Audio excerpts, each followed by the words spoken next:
Good morning, students. Today we'll be going with another simple statements. Before going with that one, just I will regraph the things yesterday what we have been studied. That is Java constructor. Java constructor is nothing but called as a class name, whatever the method you want to use, and it is also called as special method. Special method you are going to call that one as, and whatever the class name you are going to define, that function name you are going to use, that is called as a constructor. We have seen the different types of constructor yesterday, that is no argument constructor as well as parameterized constructor. No argument constructor means which is not going to accept any values within the parenthesis of a method definition of a constructor name. And parameterized constructor is nothing but called as an information wherein which you are going to give some parameters at the time of execution of a program, and the same information will be accepted within the constructor function. We will be going with another very important part of your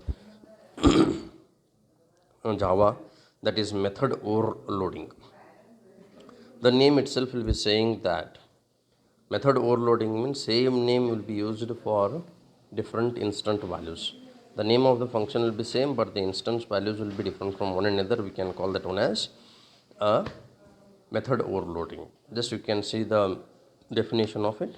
If a class has multiple methods having a same name but different parameters, it is known as method overloading. You can understand now what is meant by method overloading. The function name of the class will be same, more than one methods will be having the same name, but the parameters whatever you are going to pass will be different from one another. We can call them as what? A method overloading.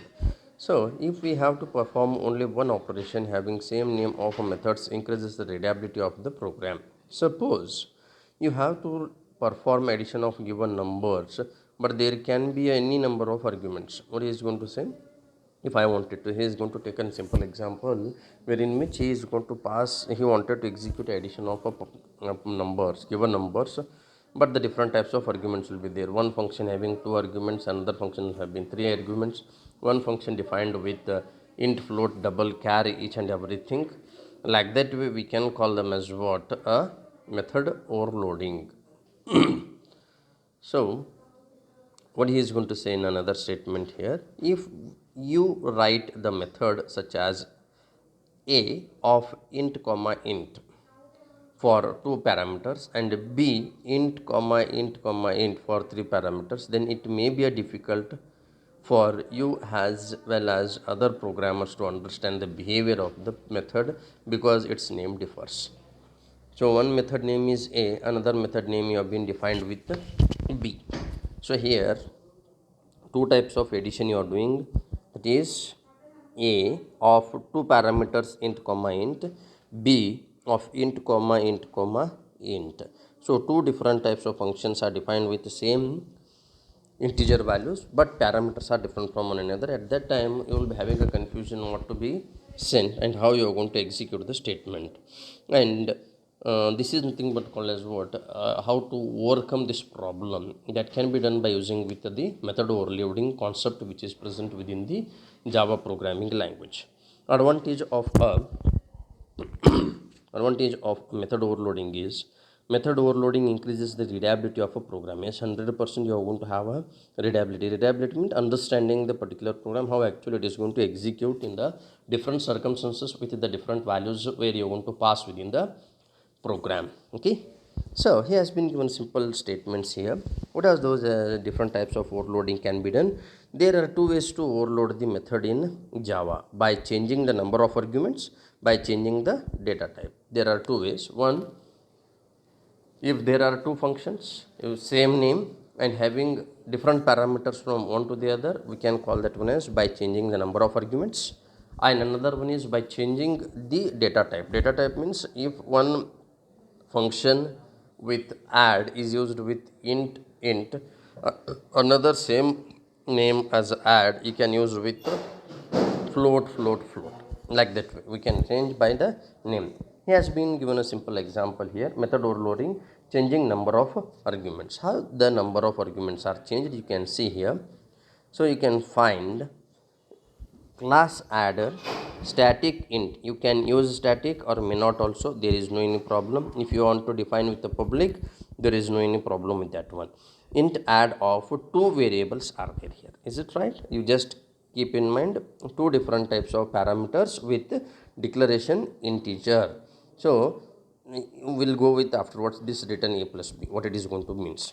Int add, the same name is nothing but called as you are executing with the method overloading concept. Int a comma int b comma int c. So how many arguments are there here? Number of arguments from one function to the another function is changed. So we can say that the changing of number of arguments example is done here. Okay, then when you will be coming back to the public class static void main, within that one you are using with adder. Adder is a class name. Okay, you are not created the object here. Directly you can use adder, and a function you are using with what? Dot add. So adder dot add, and what are the different parameters you are having here? One is 11, another one is 11, which it is going to convey the message to the two number of values, two number of parameters. So 11 will be stored in a and another 11 will be stored within b. So adder goes to the class and goes with add method. Then within that one 11 and 11 will be stored, and now you are going to have a return a plus b. A plus b means how much? Return 11 plus 11 means 22 will be stored, and it is going to display for you. This is how you are going to execute the function. System.out.println adder.add. How many values are there here? There are three different types of values, wherein which you are going to pass 11 in A, 11 in B, 11 in C. So return 11 plus 11 plus 33 will be displayed for you. So from this example, what you can understand, number of arguments can be changed at any most of the level with the same name of the function. We can call that one as method overloading. By changing the number of arguments, it doesn't matters the number of arguments. You can give anything. One first function you are going to go with one argument, no problem. Second, two, no problem. Third, three, you can go for it. Only one difference you should have to do here, the name of the function should be same. That means how you are going to understand the method overloading we can get from this particular program. So you can check with another one by changing the type of a data. So this is how you are going to go for type of a data here. Same example I am took. Only the difference you are going to have int add int a comma b, double add double a double b. So in the previous example you have been used with only one single data type, but you have been changed with parameters or argument values. But here the parameters also changed, and the data type from one add to the another add are different from one another. So this is how the same execution you are going to do here. There is no anything like that way. Just you can check out direct. I'll be going with adder here. Class is called, class add will be called. Here you should have to understand which function will be executed. It depends upon the type of value what you are going to pass, and because here there are two functions with the same name, you will be having a confusion which will be executed. The parameters are type of integer, so you are going to execute with this particular statement. If this is shown or if it is there, then ultimately what it is going to do, it is going to execute int a comma int b. Then afterwards you are going to have with adder dot add of 12.3 12.6. So here it is a floating point value or a double value which is stored over here, and it is going to execute with the same statement. So this is how we are going to execute the different types of function, different types of method overloading. Method overloading concept is very simple, very easy. They will be asking what is meant by method overloading. You can write a class can have a functions with multiple functions with different types of parameter values. If you are going to write this much, you will be getting 2 marks. If they will be asking what are the different types of method overloading means, you can give by changing the number of arguments, by changing the type of a data when you are going to use within the program. So this is the concept of your method overloading. Very simple, very easy to understand. Why method overloading is used? Because of only to reduce the complexity of a program, to have a readability possibilities within the program. So these all the different types of advantages will make an enrichment of your programming concept with very consecutive way. So we shall go for the next statement, that is what do you mean by the Java static keyword. Before itself I have said static means fixed. Static means compulsory, you should have to define that one. It could not be taken directly outside of the class, because In the previous example, you have written static int means you are not created any object. It could not be instantiated, or we cannot create the instance of that data. So for that sake, you are using the directly class name. If you don't write static, if you want to write public means you can create the class object. So how actually the static keyword is going to work, and what are the different types of static keywords are there, we shall check one by one. The static keyword in Java is used for memory management mainly. It is used for defining the memory. We can apply static keyword with variables, you can define with methods, you can define with blocks as well as nested classes. The static keyword belongs to the class, then an instance of the class. So how many are there? Variable. The static keyword can be used as variable, method, block as well as nested class. Today we will be going with the first one, that is how actually the static keyword will be used. The static keyword or a static variable. If you declare any variable as a static, it is known as static variable. If any variable done or used with static means, it is going to be called as static variable. The static variable can be used to refer to the common properties of all the objects, which is not unique for each object. For example, the company name of an employees, the college name of a students, etc. For example, what is going to say here? Common property. For example, you have taken a BCA admission, then ultimately whenever somebody asks for n number of students or number of students, they will be telling we are from Soci BCA college. Your name is different. X is going to say BCA college in Soci, Z will be saying BCA college in Soci, another fellow will be saying different name. Objects are different, but the common values you are going to have. This is nothing but called as what? A static variable or a static value. The static variable gets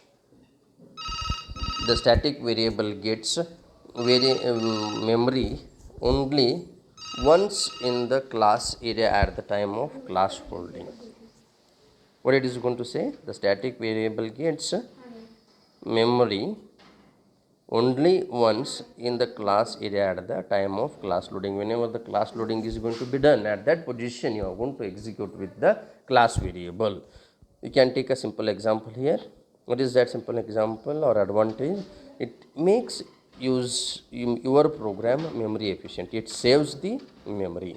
The same name can be used for different set of values. Okay, you can take a simple example here. Simple example, what you're going to have here, the class student, just I'm going to point now, the class student is having with int normal variable declaration or instance variable. Then you're going to have a string name, static string college equals to its, some name I have been given here. Here there are two different types of normal class variables, another one is static variable. So this its can be used for this roll number as well as name, how many objects you are going to create. For example, you can see a student constructor is defined with two variables. One is called as int r, another one is called as string r. Don't worry about now here, we will go for like that way. Next you're going to have a void display, you're going to display the information. Then afterwards what you're going to have, there is a function execution here. Public static void mean the main program you're going to have student s1 is equal to new student s1 is equal to new student of 111 Karan. So the student first you are going to have with first object is created as 111 and Karan. So it comes to here, student int r will be accepted, r value of whatever you have sent, it is 1111, it will be stored in the roll number, and you have been sent a name as what? Karan. So Karan will be stored, and roll number is equals to what? 111, and a name is equal to Karan for S1. Then I will be going with student S2 is equals to new student 222 Aryan. So 222 will be sent to R and it will be stored in roll number. Rn string value will be stored in En and it will be stored within the name. Then when you are going to use s1 dot display, when you are going to use with s1 dot display, at that position it is going to come here. So void display system dot println. First s1 is going to have with how many, what is value? The value is 111, name is Karan and college is ITS. It has been directly dragged here within the class. You are not using within the objects or anywhere. Directly you are using within the class itself. As I already said, it could not be created. It cannot be used with the object values. So S2 dot display, it will be going on. What is the roll number of S2? That is 222. Name is Aryan, and once again the same college name you are going to use. What you can understand here, S1 and S2 are having with different values, but the college names are same. So you can say it is called as what? Static variable. So a simple example in the form of pictorial format we have been given here. S1 is having ID or roll number is equal to 111. S1 is having a name called as Karan, but they are accessing the same class area variable called as college ITS. So both of them will be shared with the common memory. They are not using with some different values. What you can say this one as a static variable. This is also a very simple example or a simple concept of your Java programming language, where you can share the same information which is which is variable towards the particular classes variables, but we can't use this static variable directly outside of the class because it is having an statically representation or statically representation over there within the func program. So within a class you can define, but outside the class we can't define. If you wanted to define outside the class, if we can't create objects directly, we should have to use the class name outside of the classes. So this is called as class variable. Some another examples are there. You just execute them and understand what actually meant by a static variable. Okay. Then we can go for a static method now. Static method is also same like of your static variable.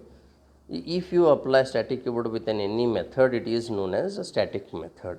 A static method belongs to the class rather than the object of the class. Keep in the mind, once again he is going to repeat here. You can define the class with static method, means it is going to be referred only within the class, not for the objects which are created at the time of runtime. A static method can be involved without the need for creating any instance of a class. Instance means objects of a class. A static method can access static member and can change the value of it. Once again he is going to say a very important part of the information here. What? The methods can access only the static data members. What? The static method will be defining with static data members. None other than that they will be not used, but static data members can be changed by the static method. This is called as what? A static method. These are the three important points to be remembered here. One, it is going to belong to only the class rather than to your objects of the classes. Second one, we can use only within the class. You can't create any objects for the classes. Two, the third one, the static method can be defined with static data members, none other than them. You can use restrictions you will be having. You can check, there are two main restrictions for the static method. They are, the static method cannot use non-static data members or call non-static method directly. So other than of a static, we can't use within a static data static methods. Okay. If any variable or if any field is defined with static, you can use them within the methods, otherwise no. First restriction. Okay. And this and the super, you can, it could not be used with. This means directly you are accessing a value. At that time static variable is not going to support you. Super means if you are accessing any variables or methods from the other class of its own main class, that time also statics are not at all used. We can check with the simple example here. Once again I am using with the same example, but only the difference is you are going to define the static method here. So int roll number, string name, these two variables could not be used as a method, static method within the static method. Then static string college equals to BCA you are defined. Now variable called as college BCA you are defined here. Then static void change. This static void change is a method which is going to access only the college, and you are changing the college name as college equals to BCA Nidsoshi. Is it right or not? A static method will be accessing only the static data members or variables, not non-static methods. Non-static variables are not used within the static methods. This is very important because you could be asking simple statements within the part of it, that how actually that is going to execute. Okay, then student int r normally we can use, and you are going to dump and you are going to display them. So how it is going to be executed, you just check out with a simple example here. Then public static void main. So whether the student is created any object here? No, because we can't create any objects for the static methods or static variables. For that sake, directly you are using with what? The class name dot change. Then only it can be called with this particular function here. Otherwise, we can't call that one. Then you are creating objects for normal data members as well as constructor. S1 is equal to student, 111 will be stored in R, stored within the roll number. The same part 3 you are going to execute. Then you just check out with the statement here. Now before you have been defined as BCA, but it has been changed to BCA Nidsoshi. So S2 is going to pass the 222 and RN, next 333, so no. So these are the three different types of values are sent to roll number one by one, and they will be stored within the memory buffer. S1 dot display. Now you are going to have the output here. S1 dot display means it is going to come roll number S1. What you are going to have? 111 current, and college name will be BCA NDS, not BCA, because you have changed it. Static data member is used within a static member function or a static method, which is called directly by the class name, not by the objects. Then you are going to display each and everything. Hence we will be stopping here itself. Rest other things we will discuss tomorrow. Thank you.